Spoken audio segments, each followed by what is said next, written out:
En efecto, ha habido un cambio. La siguiente conferencia es Aproximaciones a la idea de dignidad humana. Que aquí está presente el doctor Federico Lefranc Wigan, director general de Promoción a la Cultura, Atención a Quejas e Inspección a Derechos Humanos de la región. El doctor es cum laude en Derecho por la Universidad Autónoma de Barcelona.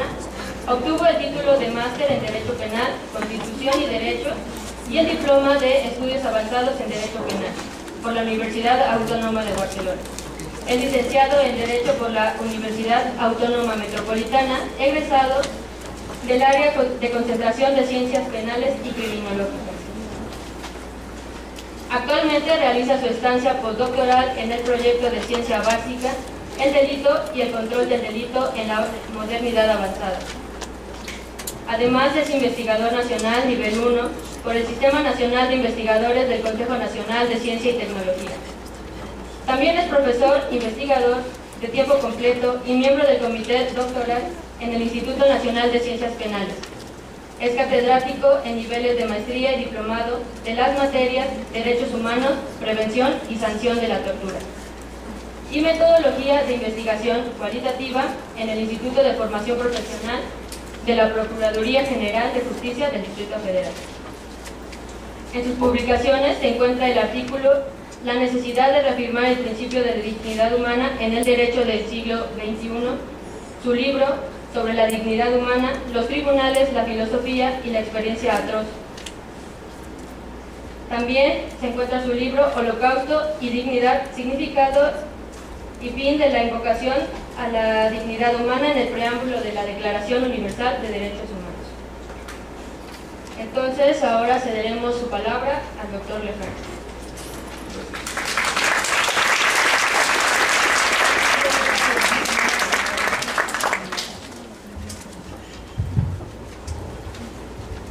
Muchas gracias, buenos días. Siempre es un honor estar en esta casa. Gracias a las jóvenes psicólogas que organizaron. Pues platicaremos un poquito, ¿verdad?, sobre estas aproximaciones a una idea de la dignidad humana. Y nos vamos a ir aproximando a través de preguntas. ¿No? Son preguntas que no tienen una pretensión académica, son preguntas nada más para un diálogo. Primero, ¿qué es eso? ¿Qué es eso de la dignidad humana? ¿Por qué venir a escuchar una plática sobre la dignidad humana? Si no sabemos qué es, ¿por qué es tan importante ahora mismo? Yo estoy seguro de que ninguno de nosotros, me incluyo, sabemos claramente qué es eso de la dignidad humana, pero también estoy seguro de que sabemos que es importante. Y es importante, creo yo, para empezar, porque nada sustituye esa idea. No hemos encontrado otra idea tan fuerte que pueda sustituir la idea de dignidad humana. ¿Cuándo nos dimos cuenta de su importancia? Y esa es otra cuestión. ¿Cuándo nos dimos cuenta de su importancia? A nivel individual, a veces una experiencia de vida nos revela la importancia de la dignidad humana. Pero como sociedad es distinto. Como sociedad, las reflexiones sobre la dignidad humana empezaron después de la Segunda Guerra Mundial. Es reciente. En miles de años de historia del ser humano, no se pensó en esto. O sea, no se pensó en que usted tenía una dignidad. Lo peculiar es que se asumía que no. En la gran mayoría de los casos se asumía que no. Y que solo un grupito de personas tenían lo que se llamaban dignidades. Entonces, esta idea esta idea de una dignidad humana, la misma para todos, es reciente en la historia de la humanidad. ¿Cómo nos dimos cuenta? Pues es que el holocausto, eso que lo conocemos así. El holocausto abarcó no solo lo que conocemos como los campos de exterminio, no solo Auschwitz, sino abarcó también pues, Hiroshima, Nagasaki, ¿no? Barcos con prisioneros que no eran recibidos en ningún lado del mundo, etcétera, etcétera. Y a todos estos actos que sucedieron durante la Segunda Guerra Mundial, pues terminamos calificándolos como actos de barbarie ultrajantes para la conciencia humana. Actos de barbarie ultrajantes para la conciencia humana. Y eso fue lo que nos llevó a pensar en la dignidad humana. ¿Por qué? Porque antes de la Segunda Guerra Mundial habíamos confiado en determinados valores, ¿no? La igualdad, la libertad, la propiedad. Y todos esos valores se resquebrajaron durante la Segunda Guerra Mundial. Y al ser humano le quedó casi nada. Al ser humano le quedó casi nada.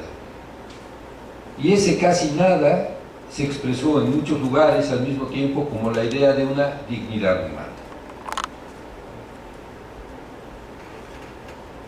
¿Dónde? En la Carta de Creación de la ONU y después en la Declaración Universal de los Derechos Humanos de 1948. Ahí se invoca la idea de una dignidad humana. Esta idea provocó una gran expectativa. Esperamos mucho, suena bien, suena ambicioso, ¿no? Hemos invocado la dignidad humana. Esta expectativa sobre todo se manifestó en el mundo del derecho, en los tribunales constitucionales. Pero el derecho siempre es chiquito, siempre es insuficiente, como todo cuerpo de conocimientos. Y entonces el regocijo de la invocación de la idea de la dignidad humana terminó un poco transformado en desencanto. Ahora vamos a ver por qué. Una idea tan fuerte puede desencantar. ¿Cuándo nos desencantamos de una idea ambiciosa, como es la idea misma de dignidad humana? Pues nos desencantamos cuando, a pesar de los esfuerzos invertidos, no alcanzamos a comprender. En ese momento nuestra reacción puede ser el desencanto. Repito, cuando a pesar de los esfuerzos invertidos, no terminamos de comprender. Y en ese momento, una de las reacciones puede ser el desencanto, ¿no? Esto sonaba muy bonito, pero no entendí de qué se trataba. En este caso, en el caso de la idea de dignidad humana, el derecho, los tribunales constitucionales han dedicado mucho esfuerzo, pero desde una sola perspectiva, la perspectiva jurídica. Y ese es un error. Para un tema como este, ese es un error. El derecho todavía no puede decir nada acerca de la dignidad humana.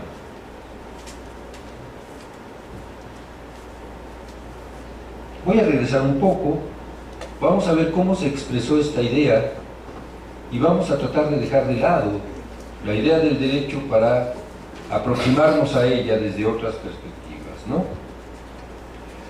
En 1948, en la Declaración Universal de Derechos Humanos, se expresó así: considerando que la libertad, la justicia y la paz en el mundo tienen por base el reconocimiento de la dignidad intrínseca y de los derechos iguales e inalienables de todos los miembros de la familia humana, considerando que el desconocimiento y el menosprecio de los derechos humanos han originado actos de barbarie ultrajantes para la conciencia humana, la dignidad nunca antes había sido invocada en ese nivel por ningún pueblo. Ahora, ¿a qué actos de barbarie se refiere el preámbulo? Que hayan sido de tal magnitud como para que se les describiera como ultrajantes para la conciencia humana. ¿Y cuál es el significado de la dignidad humana para que su reconocimiento se haya considerado como condición de la libertad de la justicia y de la paz. La referencia es clara. Se alude a los horrores del nazismo, a lo que hoy identificamos como el Holocausto, ese que vemos en las películas. Claro, lo vemos muy parcialmente, lo vemos solo desde un lado. Los malos contra los buenos, el pianista. Nosotros somos el pianista, no somos los alemanes. Pero esto es más complicado, esto es más complicado. No se trata de malos contra buenos. En fin, el Estado alemán en 1933 tenía una obligación con sus ciudadanos, con todos sus ciudadanos en 1933, con sus ciudadanos gitanos, judíos, homosexuales o discapaces, disidentes políticos o vagabundos. A todos ellos les debía, según el contrato social, paz y seguridad. El régimen nacionalsocialista construyó un orden nuevo, un orden legal, un orden que debía proporcionar paz y seguridad, pero solo a algunos, a los privilegiados, a los llamados por sí mismos arios. Los otros, cualesquiera que fueran, no tenían cabida en ese orden. Para ellos estaba prevista la aniquilación. Y para llevar a cabo esta aniquilación se echó mano de todo aquello que la civilización había creado, ¿no? Incluso de la ley. Voy a poner breves ejemplos, doy por conocido el tema del Holocausto, el tiempo no es mucho, pero, por ejemplo, en diciembre de 1939, el comandante en jefe del Grupo Este del ejército alemán informó que en los trenes de deportación muchos niños judíos llegaban congelados a su destino. En 1940, los primeros en morir envenenados con gas en el campo de Chelmo fueron 5.000 gitanos. Quisiéramos creer que tan solo estas dos noticias hoy hubieran conmocionado al mundo, aunque hoy el mundo se ha acostumbrado a otras cosas. Quemados vivos, apaleados hasta la muerte, atados en grupos y fusilados, envenenados con gas, ahorcados o asesinados en experimentos médicos, asfixiados en los trenes de carga que los transportaban, exterminados en trabajos forzados o en las marchas de la muerte, desnudos, despojados de todo, incluso del pelo o de los dientes de oro. Así fueron tratados, así fueron tratados. A las víctimas del Holocausto les fue negada toda condición para expresar su dignidad. No fueron víctimas de una tragedia, no fueron víctimas de una tragedia, fueron víctimas de un orden estudiado, establecido, sancionado, legal. 6 millones de judíos, medio millón de gitanos, 700.000 serbios. No parece sensato hablar de cifras. La muerte de una sola persona en esas condiciones debería indignarnos, ¿no? Debería avergonzarnos profundamente. Ahora bien, por sí sola esa experiencia es la que ha legitimado la invocación a la dignidad humana, ¿no? Tenemos que reconocer la responsabilidad de los individuos que toman esas decisiones que habrán de fundamentar su Estado. Hoy consideramos las declaraciones de derechos como actos instituyentes, ¿no? Como actos que dan forma a la sociedad. Revisemos las siguientes aserciones. En 1948 la comunidad mundial decidió hacer suyo el principio de respeto, protección y promoción de la dignidad humana.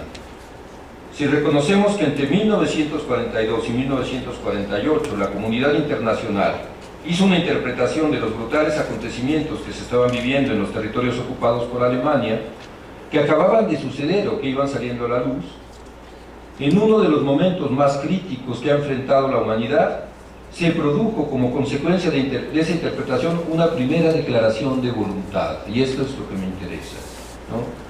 La voluntad de que no se repitieran esos acontecimientos ni las condiciones que los generaron. Los representantes de esa comunidad tomaron en ese momento la decisión de formalizar esta idea, la Declaración Universal de Derechos Humanos. Esta formalización y el instrumento que se escogió permiten identificar la invocación jurídica inicial de la dignidad humana como un principio postulado para tener vigencia en todas las manifestaciones de un incipiente orden jurídico universal. Entonces, lo que está implícito en esa declaración, y es la primera vez que se habló de dignidad humana en serio y de manera universal, es esto. Dice ahí, o está implícito: tomarás posición frente a la realidad conforme a lo que proclamo. Eso es a lo que nos invita la Declaración Universal. Tomarás posición frente a la realidad conforme a lo que proclamo. Y lo que aquí se proclama es que los nuevos pactos se habrán de sustentar en el respeto por la dignidad humana. Antes no. Se dan cuenta que reciente, 1948. Antes, los presupuestos habían sido, dije, la igualdad, la propiedad, determinadas formas de libertad, pero no para todos. Entonces, 1948 es la primera vez en la historia que se manifiesta como importante la idea de universalizar la dignidad humana. Esto, dije, pone en evidencia lo legítimo de la invocación. Es legítimo haber invocado la dignidad humana. Sin embargo, eso todavía no nos dice qué significa. O sea, la pregunta inicial sigue en pie.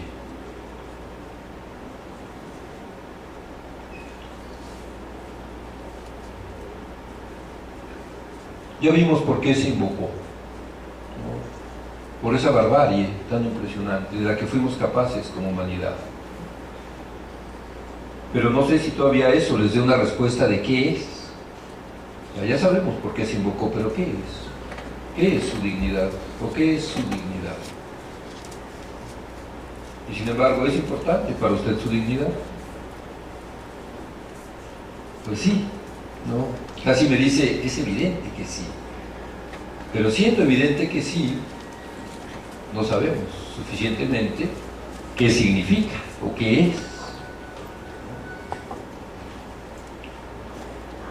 Que un concepto como este no resulte operativo para el derecho, como no ha resultado, los tribunales constitucionales llevan 60 años pensando qué es esto y cómo lo aplicamos al derecho. Y si yo quito de las sentencias donde se invoca la dignidad humana esta expresión, el sentido de la sentencia no cambia. Quiere decir que no es una idea propia del derecho.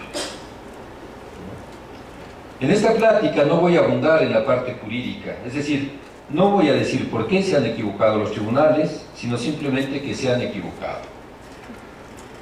Lo que los tribunales pretendieron fue introducir la poderosa concepción kantiana sobre la dignidad humana en sus sentencias.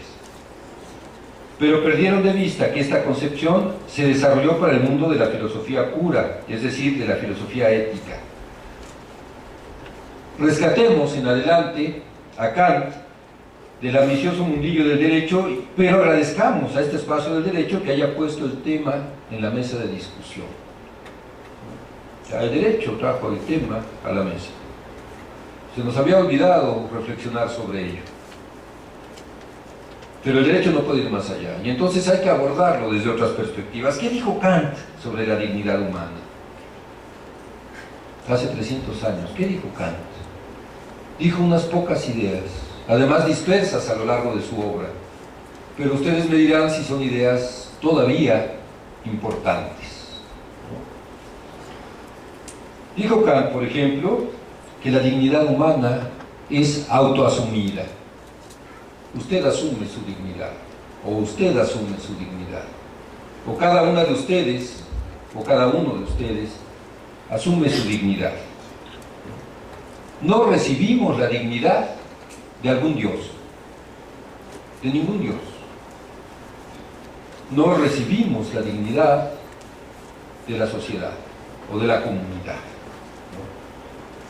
La dignidad es propia de la persona. Entonces es la persona quien debe asumirla. Cada una de ustedes o cada uno de ustedes asume su propia dignidad. Eso lo dijo Kant. ¿Qué más dijo Kant? Dijo que la dignidad es consecuencia de nuestra autonomía. ¿Y qué es eso? ¿Qué es nuestra autonomía? ¿Qué es? ¿En qué radica su autonomía? Pues su autonomía es su capacidad para darse sus propias normas, autónomos, ¿no? La capacidad que cada uno tiene para darse sus propias normas. ¿Qué clase de normas? Normas éticas. Estamos hablando de filosofía kantiana. Normas éticas. Pero no basta con darnos nuestras propias normas éticas, hay que ser consecuentes con ellas. Eso es lo complicado. ¿No? O sea, para que esto funcione, para que estemos hablando de dignidad humana, entonces tengo que ser autónomo, tengo que darme mis propias normas y luego tengo que comportarme conforme a ellas, tengo que ser consecuente con esas normas que yo mismo me di. ¿Qué más? Bueno, Kant dijo otras cosas muy interesantes, dijo: las cosas en el mercado tienen un precio. Los seres humanos, que por supuesto no tenemos ningún precio, tenemos como atributo la dignidad. Las cosas en el mercado tienen un precio. Los seres humanos, que por supuesto no tenemos precio, entonces tenemos como atributo la dignidad. Kant nos propuso que somos fines por nosotros mismos. Usted es fin o es medio. ¿Es fin o es medio? ¿Le gusta ser tratado como fin o le gusta ser tratada como fin en sí misma o como medio de alguien? ¿Sus fines cuentan o no cuentan? Y esto parece sencillo, pero revisen la cotidianidad y veamos si lo es. ¿Sus fines cuentan o no?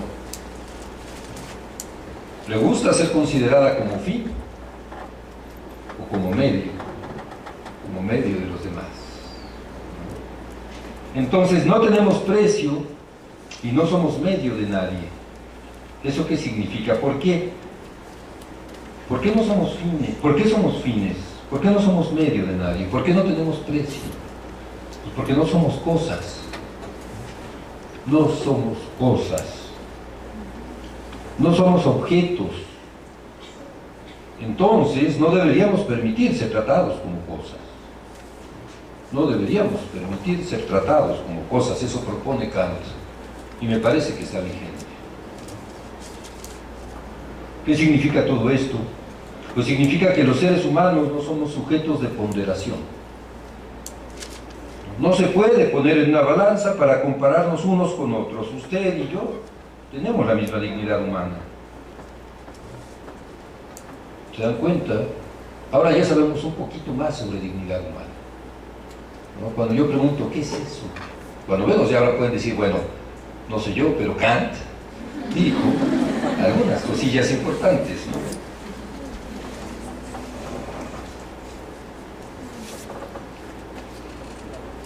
Kant tiene dos límites. Un límite lo decidió y otro lo hemos descubierto recientemente. Sobre el límite que Kant mismo se impuso, no voy a hablar. ¿Por qué? Para no provocar un nuevo desencanto. Ya fue suficiente con el que llegaron los tribunales. Entonces este límite de Kant, que él mismo se impuso, les toca averiguarlo a ustedes.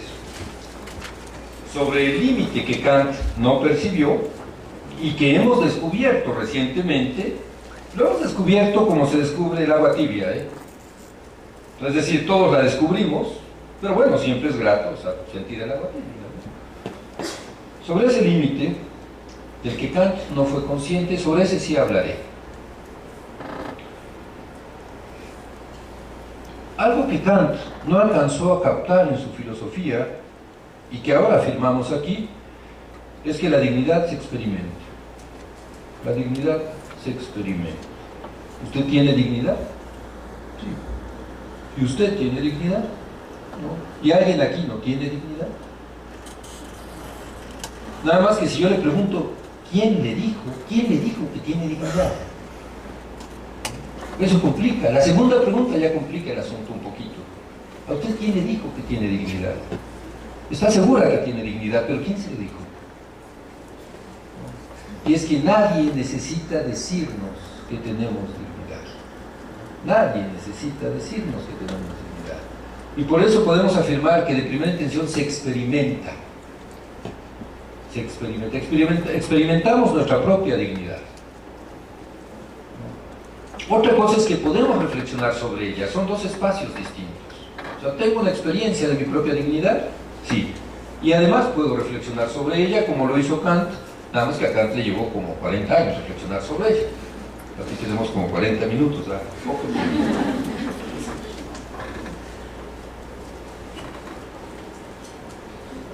¿Por qué esto es diferente? ¿No? Porque frente a lo que experimento, tiendo a tener una respuesta inmediata. Les pregunto, ¿tiene frío, sí o no? Sí, no, sí, es inmediato. Pero la reflexión necesita una larga mediación de la razón, necesita tiempo. Entonces, lo que vamos a hacer aquí es, además de las ideas kantianas, que ya puse en la mesa, pues abordaremos otras formas de aproximarnos a la dignidad humana. Primero hay que considerar que la expresión misma dignidad humana, pues tiene una gran densidad semántica. ¿Qué es eso? Contiene muchas ideas en una sola expresión. Reúne en un amplio y heterogéneo campo simbólico muchas de las imágenes que los seres humanos nos hemos construido de nosotros mismos. La idea de dignidad humana reúne, repito, en un amplio y heterogéneo campo simbólico muchas de las variadas imágenes que los seres humanos nos hemos construido sobre nosotros mismos. Entonces, lo que proponemos en este momento es que la palabra dignidad recoge desde la idea de dignidad de los ilustrados, como la idea kantiana, que es una dignidad solemne, la de la razón, hasta la experiencia concreta de cada víctima, o sea, va de aquí hasta acá, que nos remite a la dignidad del ser sufriente que nos interpela y que nos alerta contra nuestra indiferencia. Esa también es dignidad. De esa no hablo Kant, pero esa también es dignidad. Y que la atribución de uno de estos significados, es decir, que hablemos de la dignidad kantiana, no puede nunca evitar el otro. Hablamos siempre de seres humanos. Esa densidad semántica de la que está dotada la palabra dignidad permite que ustedes la encuentren de repente referida como valor, como principio, como atributo, como intuición, pero no indistintamente. No indistintamente. Tengo que ver que estoy leyendo para saber si estoy de acuerdo con que pueda ser un valor, o un principio, o una intuición, etc. ¿No?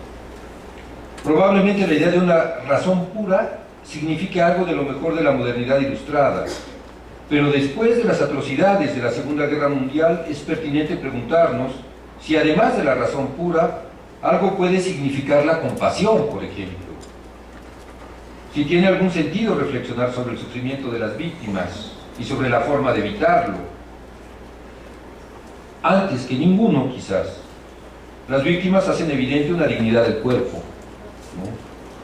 Se trata claramente de una concepción distinta, que no se agota en la fórmula de no instrumentalización del ser racional.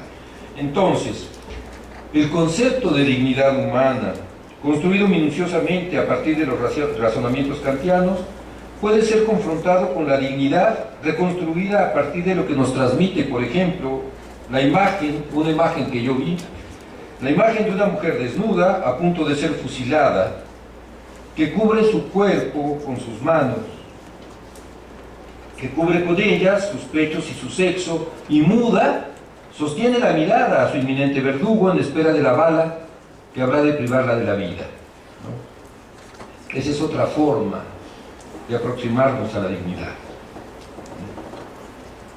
Dice Lévinas, el cuestionamiento del yo por el otro, incluso reducido al silencio, todavía da respuestas más acá del logos, como si su voz dispusiera de un registro de graves y agudos, más allá de los graves y agudos.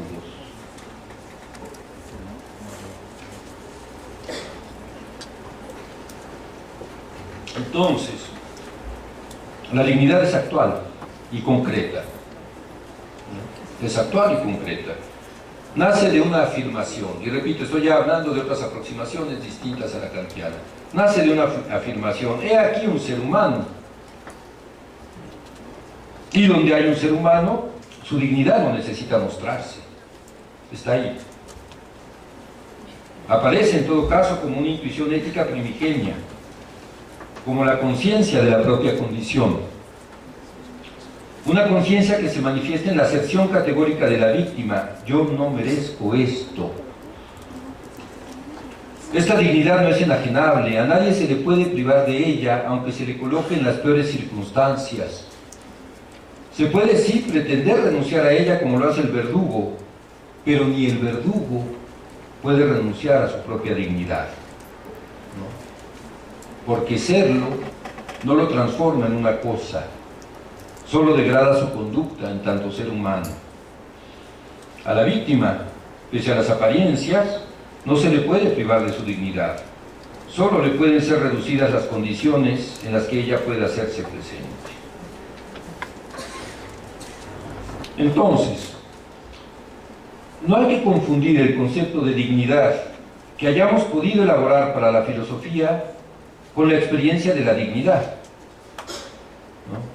Para elaborar un concepto invariablemente se necesita una larga mediación de la razón, la experiencia en cambio es inmediata. Para ir cerrando la exposición, quisiera abordar una forma más de aproximarnos a este tema. Nos podemos aproximar a la comprensión de la dignidad humana también desde la indignación. También desde la indignación. ¿Y cómo hacemos eso? Bueno, hay tres expresiones que me parecen especialmente relevantes para comprender este tema. Las expresiones no, ya basta y nunca más, por poner ejemplos.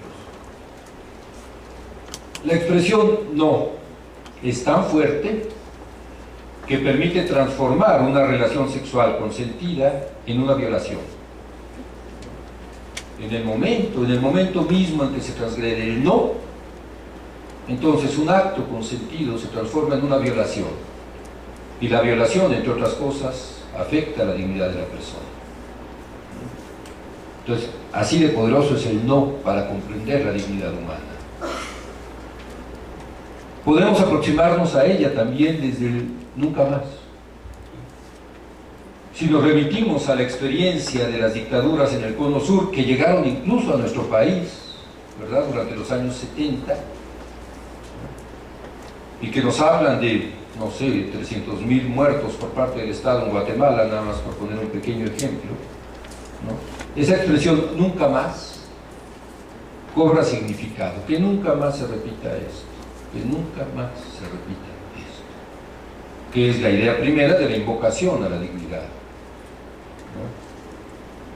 La otra expresión que nos permite conocer este tema desde la indignación, pues sería el ya basta.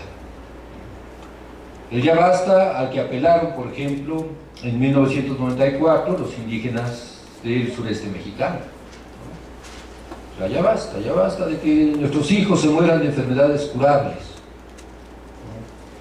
Pero también el ya basta tiene una connotación cercana, sobre todo las mujeres que han vivido violencia, ¿no?, violencia de la pareja, violencia intrafamiliar, saben, ¿no?, que esta no cesa sino hasta que dicen ya basta, ya basta. Entonces, esas también son formas de acercarnos a comprender la idea de dignidad humana. Son formas que no fueron tomadas por Kant, que nos hablan de urgencia, que nos hablan de la supervivencia del individuo concreto, que nos hacen ver otras cosas, que le dan sentido a haber invocado el Holocausto, Hiroshima y Nagasaki para entender este tema. Por último, pues, hoy reconocemos, creo yo, la misma dignidad para la persona recién nacida y para la persona moribunda. ¿Se puede medir la dignidad humana? ¿Se le puede determinar? Conocemos ya sus límites, como conocemos los límites del cuerpo.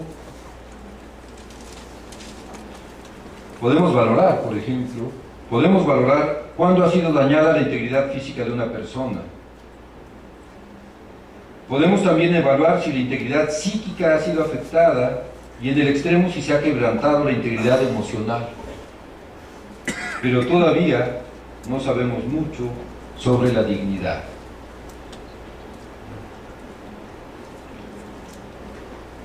Terminaremos con unas breves reflexiones, ¿no? Por una parte conviene por un momento recordar la consternación que vivió Robert Tantelme, un sobreviviente de los campos, cuando tuvo que admitir que incluso en el momento en que somos capaces de percibir la mayor distancia entre los seres humanos, es decir, la distancia entre un verdugo y su víctima, aún en ese momento nos vemos obligados a reconocer que solo hay una especie humana. Somos los mismos,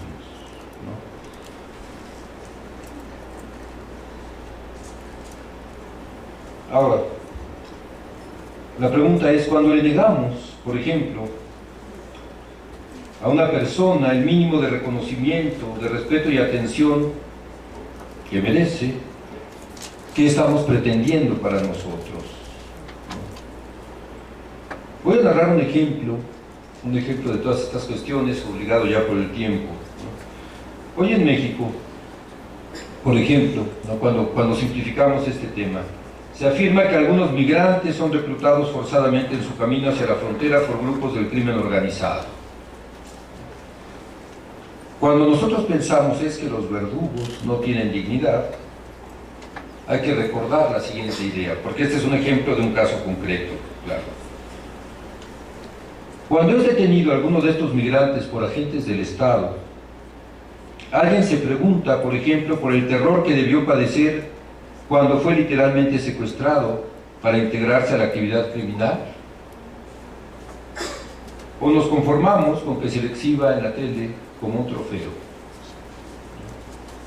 Cayó un sicario. ¿Qué vamos a hacer? ¿Qué vamos a hacer para restaurar esta dignidad de tanta y tanta gente que ha resultado dañada? Frente a lo que consideramos grandes atrocidades, como incluso las que estamos viviendo hoy, podemos preguntarnos por la dignidad del victimario, lo mismo que por la dignidad de la víctima, y decidir de una vez si consideramos, repito, que existe una sola especie humana. Si es así, nos queda mucho por trabajar. ¿Qué merezco yo? ¿Qué merece su hijo? ¿Qué merece ella? ¿Importa para eso la condición de víctima o de victimario? Por eso es importante mantener presente el tema de la dignidad más allá de las discusiones jurídicas, precisamente para que pueda mantenerse la libertad de la discusión, ¿no? Queda claro, pues, que esta plática no ha podido ser sino un brevísimo atisbo que deja entrever una abrumadora tarea pendiente. Una tarea que me parece cada vez más necesaria, como es la de contribuir, y les corresponde a ustedes, a una resignificación profunda de la idea de una dignidad humana. Recordemos la certeza del merecimiento. He aquí un ser humano, y donde hay un ser humano, su dignidad no necesita mostrarse, ha sido reconocida ya. Históricamente en eso consiste también nuestra dignidad, en habernos reconocido merecedores de una condición fáctica, una condición de hecho, que no se satisface con el derecho sino con las acciones, y solo la memoria nos ha permitido saber lo que merecemos o no y lo que queremos permitir o no. En ese sentido reiteramos que hablamos en esta pequeña disertación de una dignidad que debe ser atribuida sin condiciones a cada uno de los seres humanos, no únicamente en calidad de entes racionales ni de ciudadanos de un estado particular, sino como una dignidad asumida por cada quien, pero necesariamente compartida en tanto conciencia históricamente desarrollada de una condición que merecemos, porque ahora, sencillamente, así lo hemos decidido. Gracias.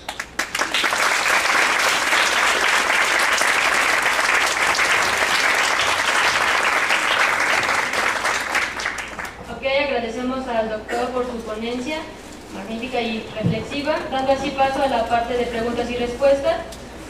Aquí ya me hicieron llegar algunas. Doctor, le pregunta Nadia de esta facultad: ¿Por qué la dignidad la expresa como un acto individual, si más bien su etiología está dada a partir de un acto colectivo, según Durkheim? Bueno, lo primero que habría que aclarar es que estas aproximaciones se hacen respetando determinadas escuelas filosóficas, ¿no? La que aquí abordamos con mayor amplitud fue la kantiana, y Kant nos habla del individuo, nos recuerda que somos individuos, independientemente de lo que nos exponga Durkheim, que podamos estar o no de acuerdo con él. Pero para abundar en el tema, yo propondría, digamos, para abundar incluso en la reflexión de Durkheim sobre este tema, yo propondría la lectura ineludible, ¿no?, de un libro de Zygmunt Bauman, ahorita les digo cómo se llama, Modernidad y Holocausto, editorial Sequitur, no me dan comisión, pero bueno, el libro es importantísimo para ver por qué tenemos que regresar al individuo. O sea, la dignidad no se la puede dar la comunidad, eso no es cierto, o asume su propia dignidad, o estamos hablando de algún otro atributo que no es la dignidad, ¿no? Esa sería la respuesta para Durkheim, según Kant. No quiere decir que tenga yo razón, sino que hay que buscar en los dos espacios y convencerse de los qués y los porqués. La siguiente pregunta es de Orlando Camarillo, de esta facultad también, y pregunta: ¿le puede volver a quitar la dignidad humana el orden jurídico a las personas, quitando la categoría de la ley? A ver, insistí mucho en que el derecho es chiquito. Tenemos derecho porque lo hemos decidido así. Es decir, tenemos derecho solo porque antes tenemos una dignidad humana. Porque poseemos esa dignidad humana, somos capaces de decidir lo que queremos. Entre otras cosas, tener derecho, o dejar de tener derecho, da igual, ¿no? Entonces, no, el derecho, por más que quisiera, no podría privar al ser humano de su dignidad. La tercera pregunta está dada por Andrés, de esta facultad, y dice: ¿cómo está tipificada la dignidad en la ley mexicana? Bueno, insistiré en lo mismo, ¿no? No se equivoquen. O sea, el derecho, el gran favor que nos hizo, y nada más una expresión del derecho, la Declaración Universal de Derechos Humanos, fue poner el tema en la mesa. Y se agotó en ese esfuerzo. 60 años de discusiones de tribunales constitucionales en Alemania, Italia, España, etcétera, no han aportado un ápice al tema, de una vez. En México empieza a discutir la Suprema Corte de Justicia de la Nación el tema, tampoco va a aportar nada, no se preocupe. O sea, llegó 60 años tarde y empieza la discusión. Y no van a aportar nada porque el tema no es jurídico, porque la idea es mucho más compleja que lo jurídico. El mundo jurídico es muy chiquito, las normas jurídicas están muy acotadas. La idea de dignidad es mucho más compleja, mucho más profunda. Se trata de una concepción inacabada, ¿no? Y las concepciones inacabadas no tienen lugar en el derecho. El derecho debe ser riguroso, taxativo, etcétera, etcétera. Y aquí se trata de una concepción que debe seguir platicándose, que debe seguir discutiéndose, alimentada por antropólogos, psicólogos, etcétera, etcétera, por los diferentes cuerpos de conocimientos, ¿no?, que le dan vida a lo que hacemos. Y en ese sentido, o para eso, el derecho es muy pobrecito. Entonces, no. Mi recomendación es: no se acerquen a la idea de dignidad humana desde el derecho. Acérquense desde otros espacios. Francisco Guillermo Martínez pregunta: ¿un convicto tiene dignidad humana? La pregunta sería para él. ¿Usted qué opina? ¿Un convicto tiene dignidad? Sí, sí tiene dignidad. ¿Un sicario que haya matado a 20 personas tiene dignidad? Ha cometido actos atroces, ¿no? Ha atentado contra su condición, contra el comportamiento que esperamos de los demás, pero no deja de ser un ser humano. Tiene dignidad humana. Si pensáramos en eso, imaginemos lo siguiente, muy breve. ¿Un convicto de qué? ¿De robo simple o de robo calificado? ¿Un convicto de qué? ¿De homicidio culposo, de homicidio doloso? ¿Un convicto de qué? ¿Cuándo le vamos a quitar la dignidad a quién? ¿Y cuándo nos va a tocar a nosotros?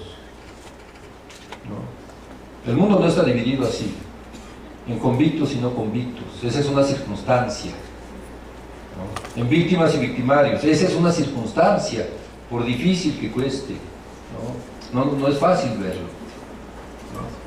Pero lo que es visible es que esa persona a la que llamamos convicto o verdugo o victimario no es distinto de nosotros, es como nosotros, ¿no? Somos los mismos y por tanto sí, efectivamente, sí tiene dignidad.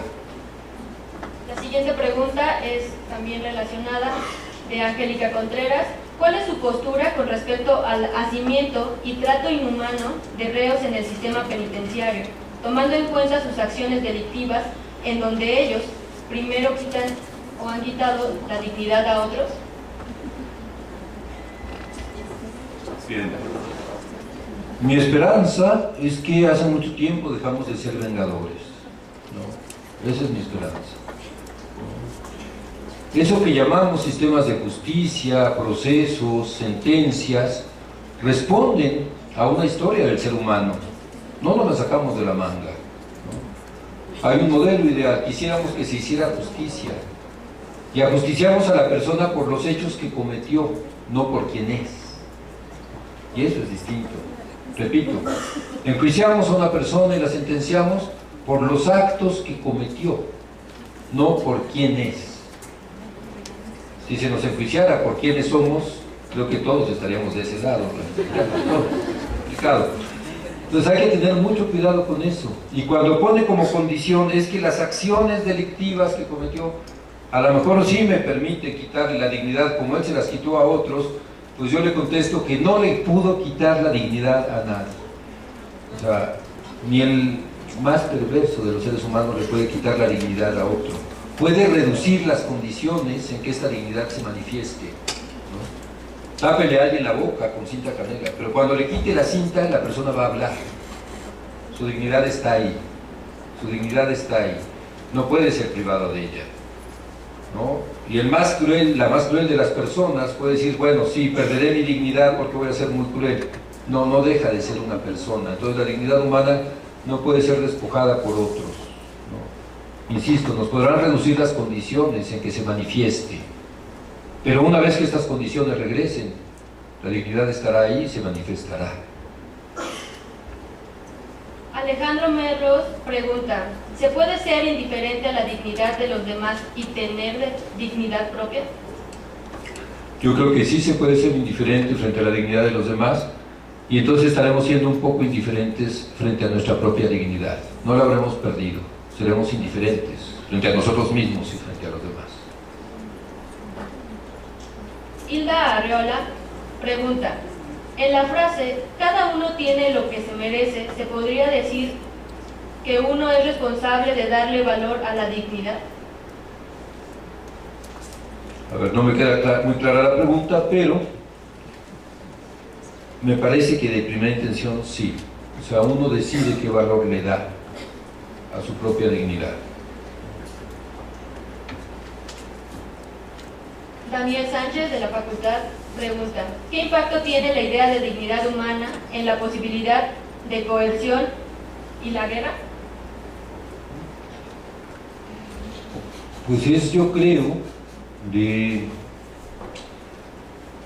esas pocas ideas, como la libertad, por ejemplo, en otro momento, que cuando son interiorizadas por las personas, pues permiten cambiar muchas cosas, ¿no? O sea, me parece que está más cercana a pretender transformar una amenaza de guerra en paz que al revés, ¿no? O sea, me parece que la idea de dignidad humana estaría más cercana cuando la hacemos nuestra, pues en transformar la tentación de la guerra en una posibilidad de solución a través de la paz. ¿Alguien del público tiene alguna otra pregunta? ¿Algún comentario para el doctor en su ponencia, por supuesto?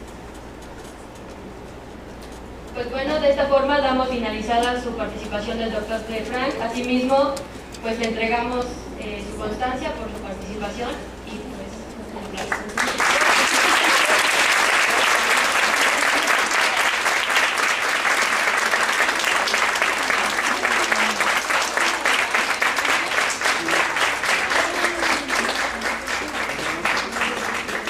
Siguiendo con el programa, tenemos media hora de receso. Prácticamente el registro se reanudará a las 12:20. Igualmente allá afuera, los que tienen código, los que no, se pueden